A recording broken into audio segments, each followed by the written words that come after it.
Hello and welcome to the Reading Entertainment Podcast, episode 357 for July 3rd, 2022, the day before the America Trader Day. And joining me this week is Connor, the Cyberpunk Monk Besh. Oh, this is. I was actually here to audition for the part of Aroa today. Was that position still available? It is, apparently, because Aroa has told us that at first he was going to be working the next 4 weekends, and then I don't want to violate HIPAA. I know he doesn't care. Like I could come on here and say what happened to him, but I'm still not going to do that. I'll let him do that. But he had some medical issues, and so he's actually not working today. But he said that every time he laughs, it hurts. I tried to tell him that because this is the Reading Entertainment Podcast, there will be no laughing. Yeah, no laughing whatsoever is going to happen. So now we have Aroa. We have Connor Aroa Besh. Here I am, doing no laughs as per the request. Exactly. So, of course, tomorrow is the 4th of July, but I don't care what you're doing. We're all going to drink and watch fireworks, right? That's what's going to happen. I'm on call. I can't drink.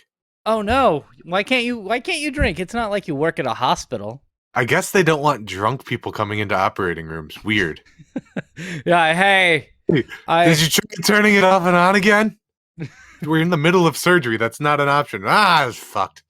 You try turning the person off and on again? So anyway, where can we find you, Connor?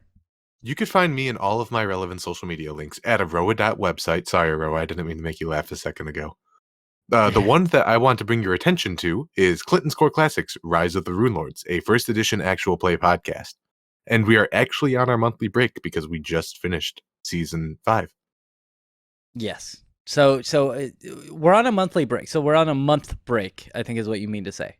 Yes. After I finish a season, I take a month off just to build a catalog and not have the impending doom of a 1-week release. It helps me mentally quite a bit. In the past, we've done interviews and stuff in the interim, I believe. Ironically, that was easier to do pre-COVID.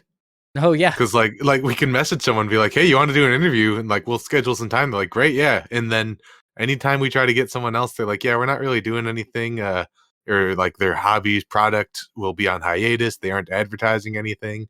It's ironically more difficult to get a hold of people now.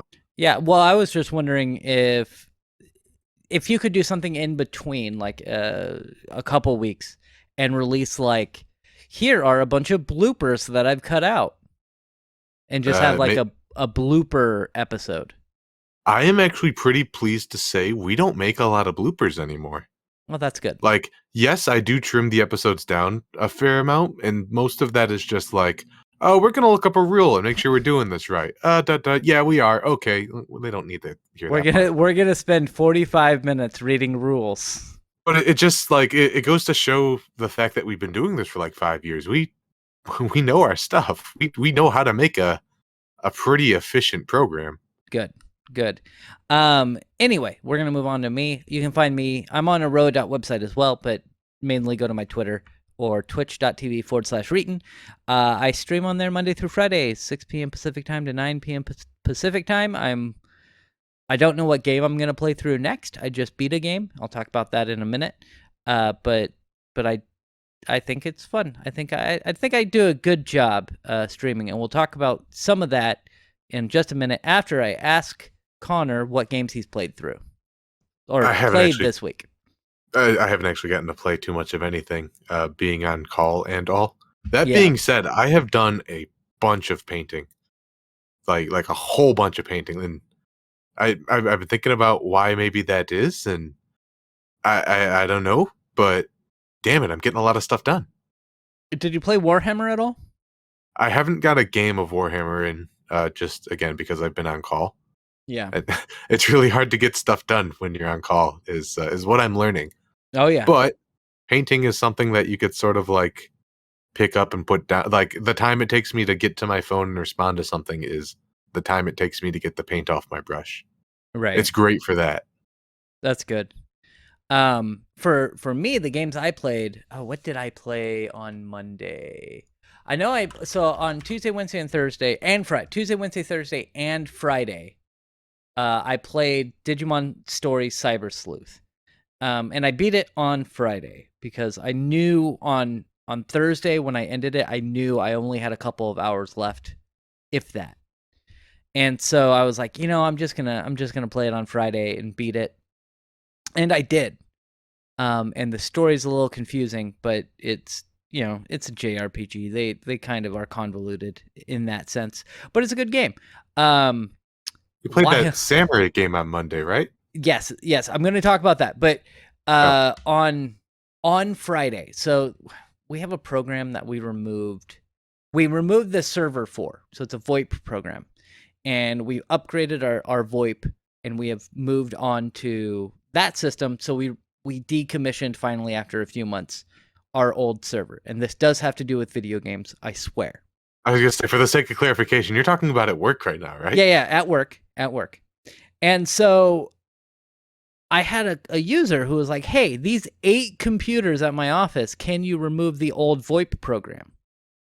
And I was like, that seems like way more work than I want to do.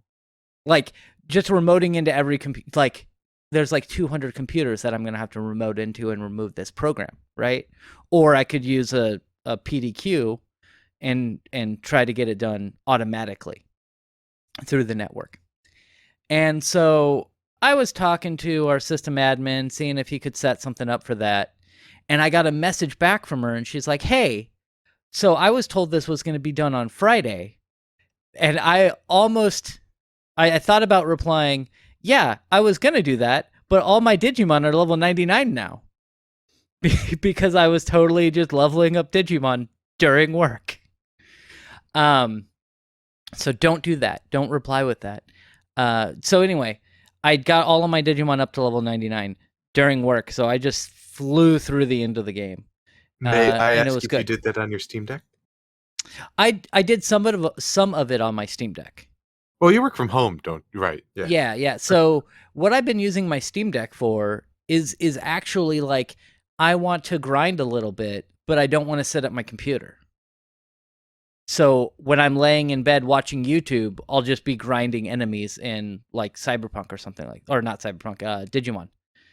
So that is what's really good for. That's one thing the Steam Deck is really good for, and I really like it. I think the Steam Deck is great. It's a great device, and my order should be coming up here soon, because I got one from a friend, and now our friend is going to get the one that I was going to order. Because they messaged me today and they told me that they're going to have enough money to buy it. So I'm pretty mad about that because I wanted 2 Steam Decks, but that's okay. Then I had played and beat Trek to Yomi, and that game was also pretty good. I really liked it. There are multiple endings, but you don't really choose the endings. It's like, it's a pretty binary choice. I think there are technically 4 endings. There's the 3 main endings, and then there's like a 4th secret ending that you can get. Okay. I will say that I'm not great at like parry, dodge, block type games like Dark Souls or whatnot. But this game was incredibly easy. So I played on the normal difficulty. You may want to, if you do play this game, it's on Game Pass. If you do play Trek to Yomi, maybe bump it up to hard, because it is honestly a little too easy, even for me. But I beat that game. So I beat 2 games this week, Trek to Yomi and Digimon Story Cyber Sleuth. One thing that was really weird, you were in there that night on, I believe, Tuesday when I was playing the game. And I noticed that my stream was not running at a full 60 frames a second. Oh, right, of course. It was running at like 45 out of 60 frames a second. And I was like, that is so weird, because nobody in the stream, nobody that was watching noticed. I noticed because I'm seeing how the game's actually running, and then I look down and I'm like, that seems like it's jittery. Like it's not running at 60 frames a second. And so it turns out that I have the AverMedia 513 camera. And I also have the AverMedia 313 camera, which I use as my kitty cam. The best part of the entertainment stream. So, my girlfriend's cat will jump up on my lap and I'll switch it to cat cam so people can see the cat. Well, I was running that through AverMedia's cam software, and having the AverMedia cam software in my streaming program takes off 15 frames a second from the stream. So it's running at 45 frames a second instead of 60. So weird. I still have the kitty cam. So I disabled the onboard or the software that came with it. I disabled that and just hooked up the cam directly into the thing, and it runs at 60. It's just the software fucks it up. Are you running? Because I know you have the one that's on you. Is it turning off the one that's on you and then swapping to the kitty cam, or is it I wonder what's going on with the process. Yeah, they're both technically active, but it's just that software, because I still have both of them what I do is I have two of the exact same scene, but one has the kitty cam and one has the face cam. It's like the software doesn't have enough threads to handle both inputs at the same time or something. Yeah, I don't. Well, and here's the thing. I had the main camera, the face cam, it was not going through that software, that cam software. But the 313 was going through it. So I think it's just that software fucks it up. And my computer is definitely strong enough to do that. Oh, and I know you got my message, but you didn't say anything about it. This isn't really a story, but I want to talk about it anyway. Graphics cards are at MSRP now. Oh man, I didn't actually look at that when you clicked it. $500 for a 37. Oh god damn it, Nathan. Well, yeah, I know, and you could get a 3080 for $800. So they're actually at MSRP. The problem with the Best Buy one is you do have to go into the store to get it, but I'll do that, whatever. That's a small price to pay, right? To get a GPU at MSRP, hell yeah. I will put one foot in front of the other right into that Best Buy. Exactly. So, God damn it. I'm going to fuck. Yeah, I know. Damn it. God damn it. I almost bought a 1650 Super. I didn't, because I want to I've already upgraded my graphics card in my streaming computer, but I want the new-ish, the NVENC 2.0, because right now I'm only running at 1.0, but it doesn't matter that much. I need to keep telling myself that it doesn't matter. Nobody cares. Yeah, is that really going to impact the stream? That's going to handle like your ability to store and retrieve data, like if you wanted to get into videos again, I guess. No. Well, first off, I already have a 3070 in my main computer, so if I'm editing videos, I'm going to be doing it on that. But it would make the stream look slightly better. How much? 5%, maybe. Maybe. It won't matter. Nobody's gonna fucking notice except for me. And but that's why I'm not doing it. But you could take that money and you could give it to your old friend Cyberpunk Monk. I will not do that.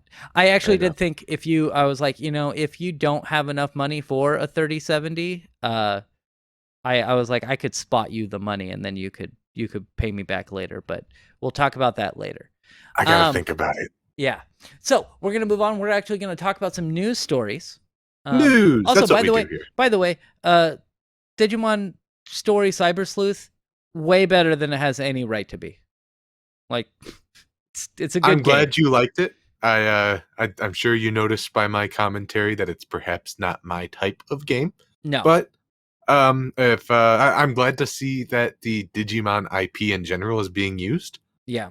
Just something from my childhood that hasn't gone stale and died or been replaced. That's good. Well, and one thing I appreciate about it, as opposed to like Pokemon, is that at least Digimon games are different. Yeah. So they try something new most of the time. But we're going to move on, and we're actually switching. If you look in the comments or the section below the description, a couple of the stories are going to be switched around. I wanted a little bit of a narrative here. So we have... Okay, I could adapt. So what do you think about like upgrading your body with cybernetic wares? What do you think the cyberpunk monk thinks about cybernetic wares? What do you think the guy who saw the Adeptus Mechanicus and was like, "My people"? Yeah, I'm pretty down with it. Transhuman them all the way, man. All right, so apparently this is from Ars Technica. Smart contact lens prototype puts a micro LED display on top of the eye. Yeah, they're doing it. It's primitive, but they're doing it. So this is... there's a few caveats here. First off, there is a computer attached to it that is wirelessly sending data to the screens in your eye. And let me just interject and be like, duh.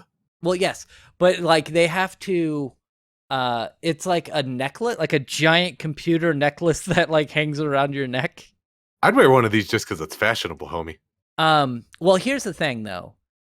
If they make these like and they actually go to market, how much do you want to bet there's going to be like a Android app that's released with it, and you can just run it from your phone?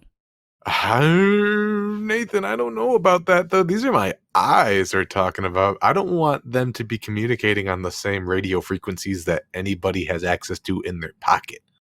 Well, yes, is the only caveat I have with that. That being said, yes, you would expect to see something like this. Communicate slave to your phone. Yeah, it says the contact lens sounds like a potential, even if it's more to be even more discreet than AR headgear, posing as regular Ray-Bans. So what they're saying there is there are there's some AR that they're working on, augmented reality like sunglasses that look just like normal sunglasses. But having something like a contact lens in there is going to look better than having those sunglasses on. But the current prototype uses a relay accessory, as Motovision's rep put it. Worn around the neck, it includes a processor, GPU, and a 5 gigahertz radio for sending and receiving data to and from the eyes.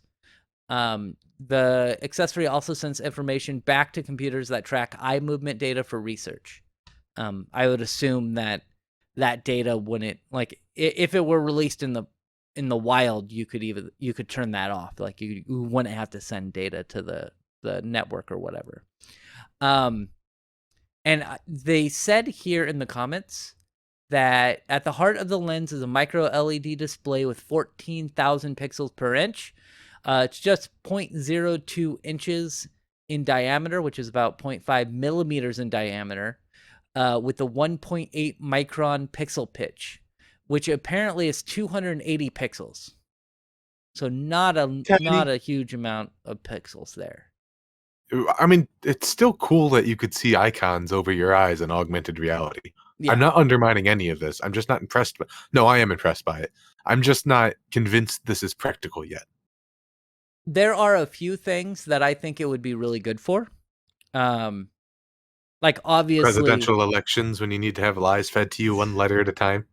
Well, no, because you're going to be... it's so close to your eyeball.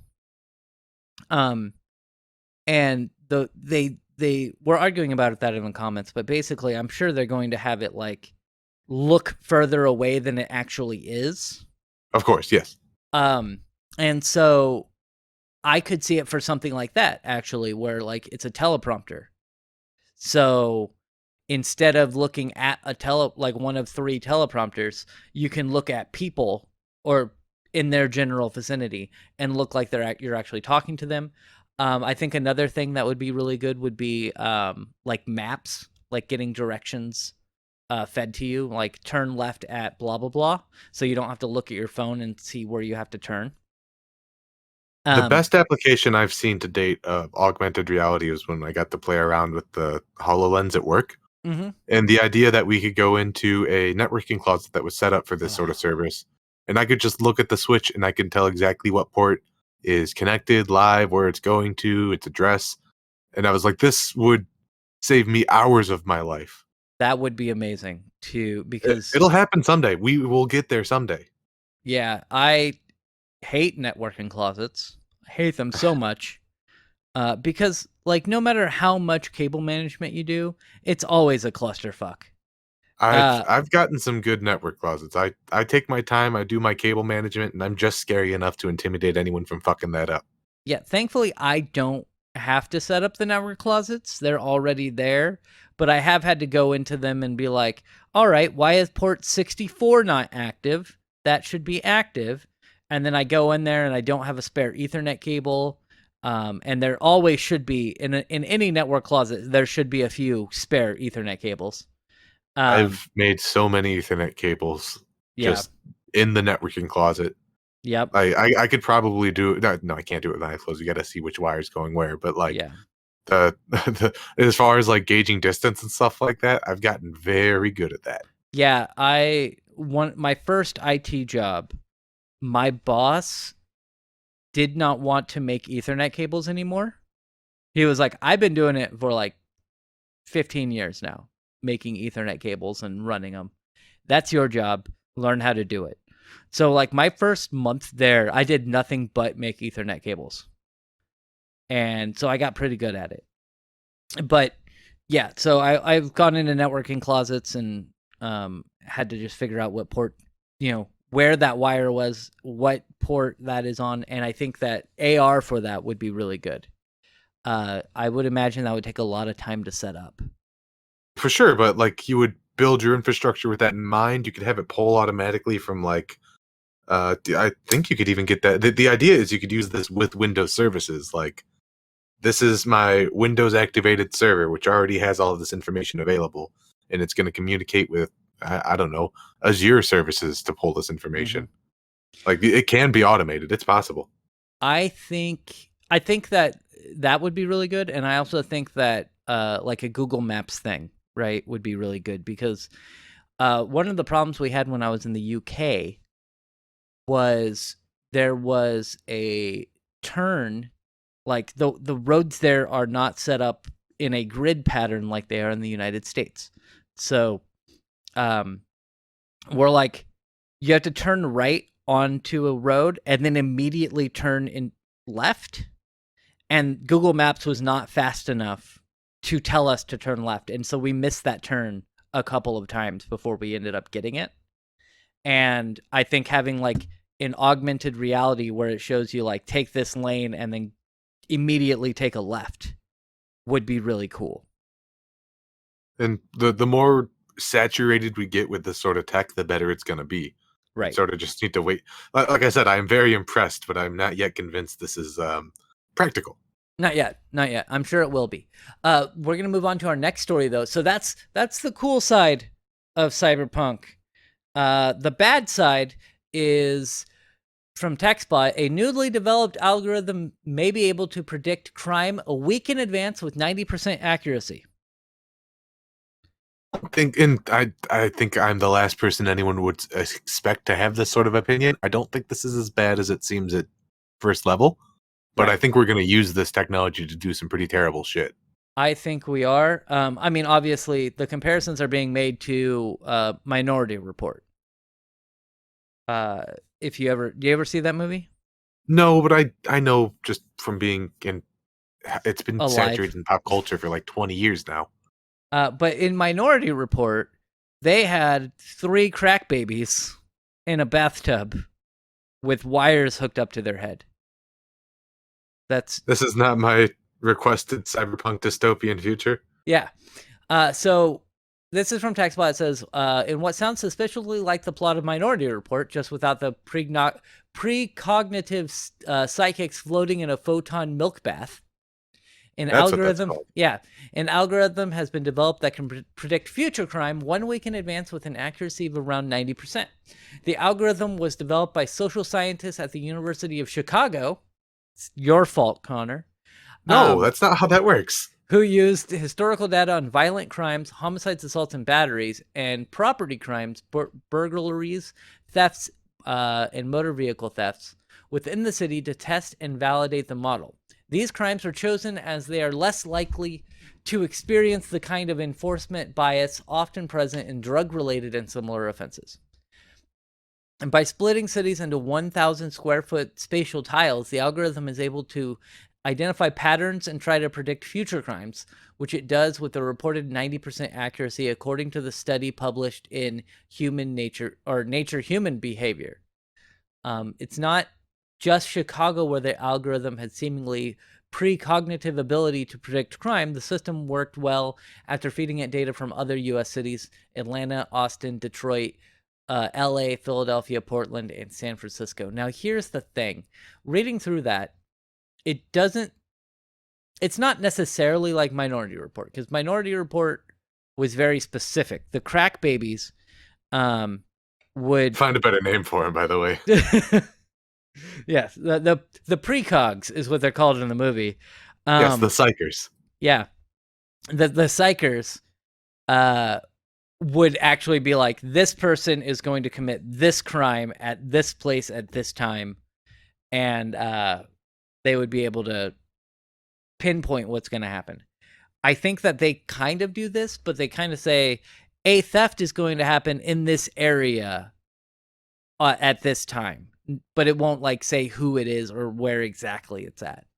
Looking at the data model prescribed, we could tell that it is very statistically possible that, I don't know, a carjacking would happen within a 1,000 I almost said 1,000 kilometer. A 1 kilometer radius of the previous jacking. It's using data to make predictions. This is nothing new. Yeah. It's just funny that we could take big data sets directed towards people, and that data still ends up, working the way we would expect it to. Yeah. Yeah. And this is data. Like this is something that I'm sure police officers and stuff have done in the past. And said, like, they've just used a human to work it out and be like, okay, this area tends to have burglaries at this time, so there's probably going to be one that shows up. So I'm sure that they've done that in the past, but I mean, that's the idea of having beats. You sort of want to know what's going down in your beat. Exactly. And we've spoken about how they disproportionately put cops in like minority areas, and that makes the crime rate there higher, because when there's a cop that's looking to spot crimes in that area, they're going to find more crimes than if somebody's in an area, or if no cop is in an area, so he's not able to spot crimes. But I mean, this is interesting, but I don't know what they're going to necessarily do with this data other than say, okay, we need more police officers in this part of Chicago. And I can tell you what they... Go on, please. My apologies. No, I was going to say, and also, will it... They've tested it in big cities. Atlanta, Austin, Detroit, LA, Philadelphia, Portland, San Francisco, and Chicago. But what about smaller rural areas? Will this algorithm work to predict crime in, Podunk, Texas or something? I'm willing to bet it would. I bet it would, but I don't know how accurate it's going to be. So here's what, like me being a data scientist looking at this, it gives you ideas for like, there is a disproportionately high amount of store robbery. I'm just pulling stuff out of my butt here right now, but you could take that and you could say, well, what are the factors that are causing this? And instead of putting a police officer at a curb, maybe you could turn around and take some of that money and use services that provide food to people. That way, instead of robbing places, they could just get the food they need.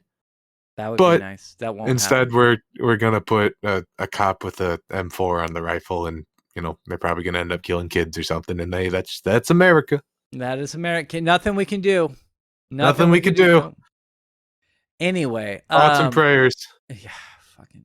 Anyway, we're gonna move on to something a little more lighthearted, and then quite a bit more lighthearted. But first thing that's a little more lighthearted is, how much do you want to use Windows 11? I'm actually I sort of forced myself to put my foot in the toe at least. The machine that I do the editing for Clinton Score Classics on has been on Windows 11 for like half a year now, and it's fine. It's fine. It's fine. I've told you my gripe with it. It's a really silly gripe, but I want them to fix it. They redid the taskbar. So you can either have it on your main monitor or all of the monitors. But I like having my taskbar on a secondary monitor, not my main monitor, and I don't like it across all the monitors. See, I usually use my Surface as a like 90% of the time, unless I'm actually doing like sitting down and editing on it, I use it as a tablet. So I usually don't even see my search bar. That's such a not issue for me. Yeah. So one of the big problems with Windows 11 is that there's certain hardware it won't work on because it has a TPM chip requirement, which is a trusted platform module, basically a little bit of encryption. So TPM module 2.0 has to be on it, which only like the 8000 series of Intel processors and up, and Ryzen Gen 2. So anything before those, you cannot install Windows 11 on. I have on my secondary streaming computer, I have a Ryzen 1700. So I can't install Windows 11. But Rufus, have you ever used Rufus? I use Rufus. Not every time we get a new image, which is not once a month, but like every 2 or 3 months. But yes, I use Rufus quite frequently. Yeah. Rufus is nice. Basically, what you do is you write images to a boot device. To do boot device, whether it be a CD, most likely a USB. And they have, with the new beta of Rufus, 3.19, you can actually tweak the install of Windows 11 so that it removes those requirements. First off, you can remove the TPM 2.0 requirement. You can remove the 4 gigabytes of RAM and 64 gigabytes of storage requirement. By the way, I get that. Please don't install Windows 10 or 11 on a 64 gig drive. That you're asking for problems if you have something on a 64 gig drive. I would be hard pressed to find a drive. Yeah, me too. Like Chromebooks? Maybe, and even if maybe you have a Chromebook. No, I haven't even seen Chromebooks that small. Yeah. And then so the one that I like is Windows 11 is going to start requiring you to like sign into a Microsoft account, like with no way to bypass it. But with Rufus, one of their new things is remove requirement for an online Microsoft account. So they disable that. And then the last one is you can actually disable data collection, so it skips all the privacy questions. Will you be, for your work, you said you use Rufus. Uh-huh. I'm assuming you don't use Windows 11 at work? Correct. We have an LTSC at work. Yeah. I don't know what that means, but okay.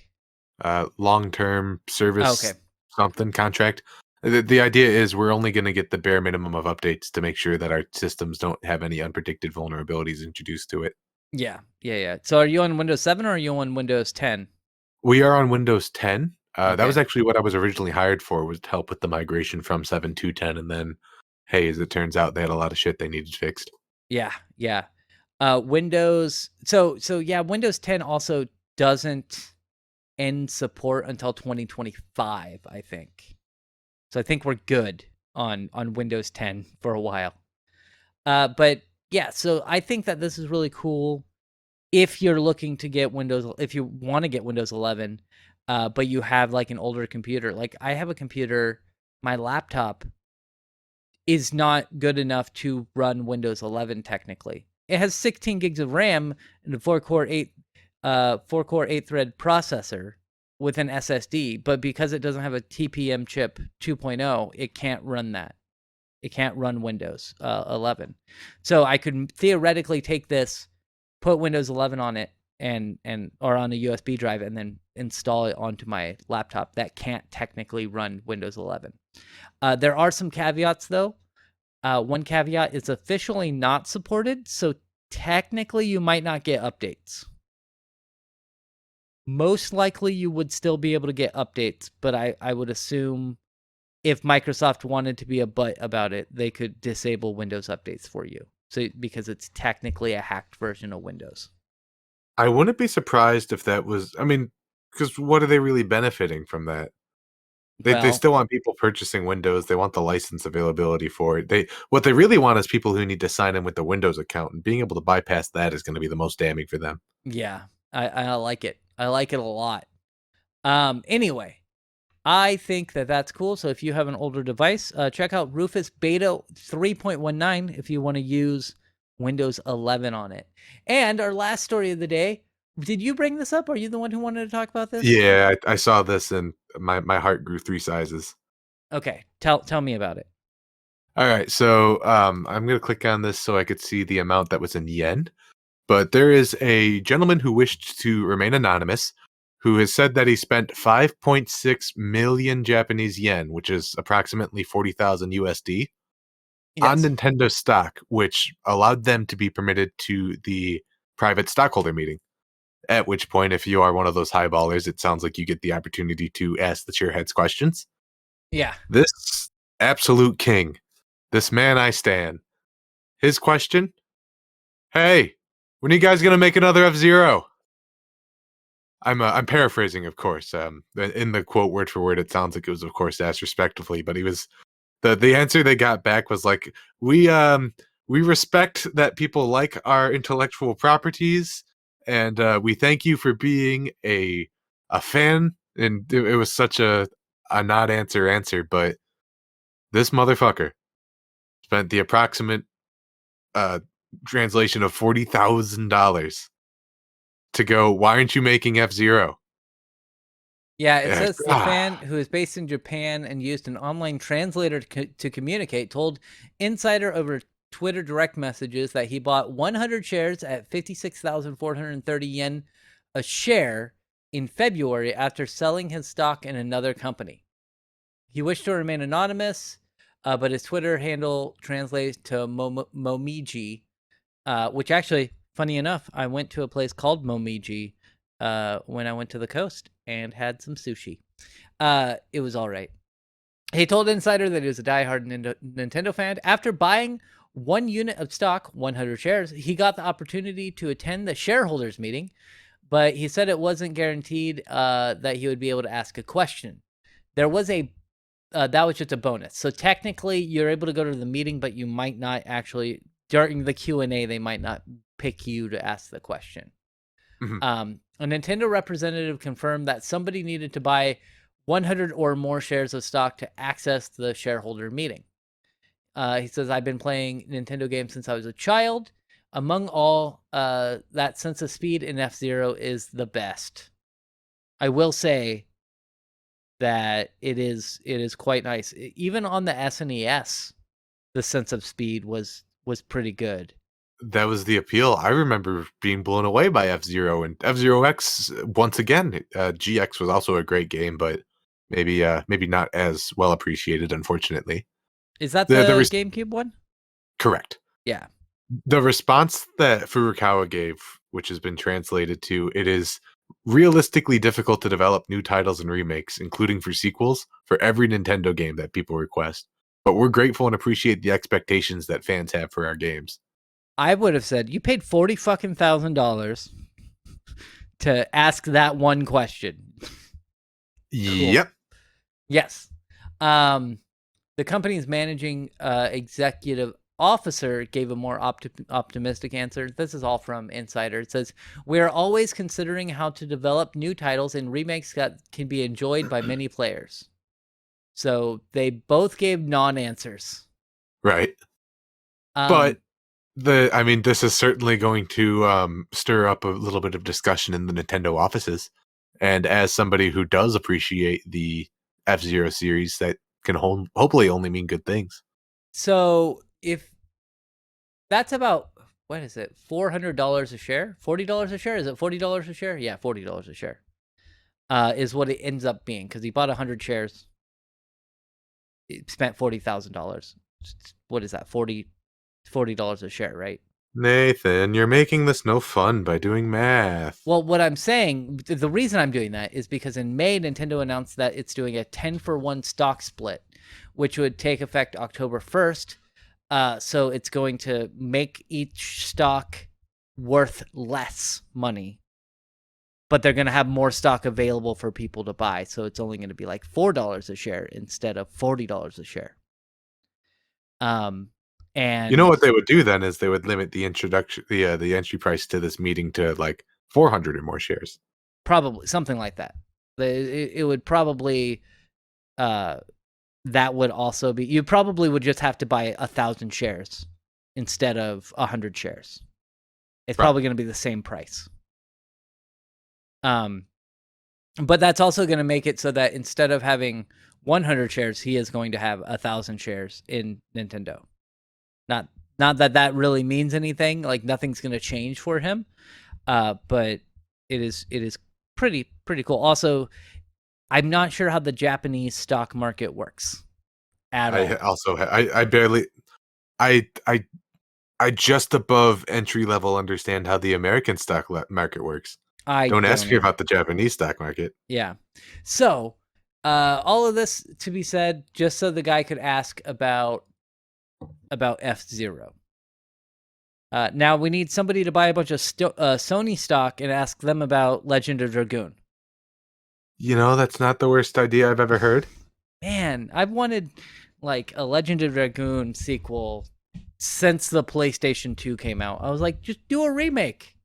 I wish there was more leniency with dead intellectual properties for other people to be like, no one's doing so. Okay, I'll do something with it. I'm going to do it. Yeah, like there are so many old dead IP like F-Zero or F-Zero. To be fair, Nintendo might release an F-Zero game sometime in the future, but on the Virtual Console, Legend of Dragoon hasn't been like they haven't done anything with it since 1998 when it came out, 1999 when it came out, something like that. It was a long time ago. It's been over 20 years. Like I think at that point we can just say, hey, we're gonna make a sequel. And we don't have to pay this licensing fee or something like that. I would also be okay with a remake that had better voice acting. They certainly couldn't do worse. Yes, they could. They could hire us to do the voice acting. Actually, at least it would sound better. We wouldn't be as compressed. I think that's up to me, isn't it? Well, I'll show you uncompressed. You're like 64. Like it could be. We could record it all on Discord with the super low bitrate streams. We're gonna run it through an old timey radio filter a couple times just to really get that crunch. Yeah, it'll be great. It'll be great. So that's our podcast for this week. We're a little shorter than normal. I'm always short, but the podcast itself. That's a good one. Yeah, this guy's got jokes. Yeah. So, we'll be back next week talking about more stuff, more gaming news, more political news, more tech news, and hopefully Aroa will be back at some point in our lives. But I think he's got 3 more weeks where he can't show up because he refuses to do it while he works from home, which I don't get. I think that'd be fine, right? You're on call right now. I am on call right now. If my phone starts going off, that means somebody is having a medical emergency. Yeah. Anyway, actually, it means a computer is having a medical emergency. If somebody is paging me, it means either somebody's having a medical emergency or I'm about to yell at somebody. Oh, I see. You actually have a pager? No, I have an app on my phone that's a pager. So yes, I do have a pager. Oh, that's interesting. I think I might have told the story before, but my old boss owned a funeral home as well. Mm-hmm. And he had the same pager as House did in House MD. And so he would always be asleep in his chair. Wayne would be asleep in his chair. And the pager would go off on the TV. and Wayne would think that somebody had died. So he would like wake up and like check his pager and be like, "Murmur, fucking house, murmur," and then go back to sleep. At work, because we do have physical pagers. I've actually sort of been forcing myself to work with them more lately. Yeah. And there's no like customization. Every pager sounds the same as every other pager sound. Mm-hmm. So if I'm like in the cafeteria and they can't get an anesthesia machine to turn on during surgery, my phone will go off and 200 people will look at their phones at the same time. That's awesome. Anyway, we're very well conditioned. Yeah. Anyway, I want to thank you for being here, Cyberpunk Monk. I will see you next week. Thank you, all of you, listener. Yeah, all thanks. one of you. Thanks, listener. Goodbye. Goodbye.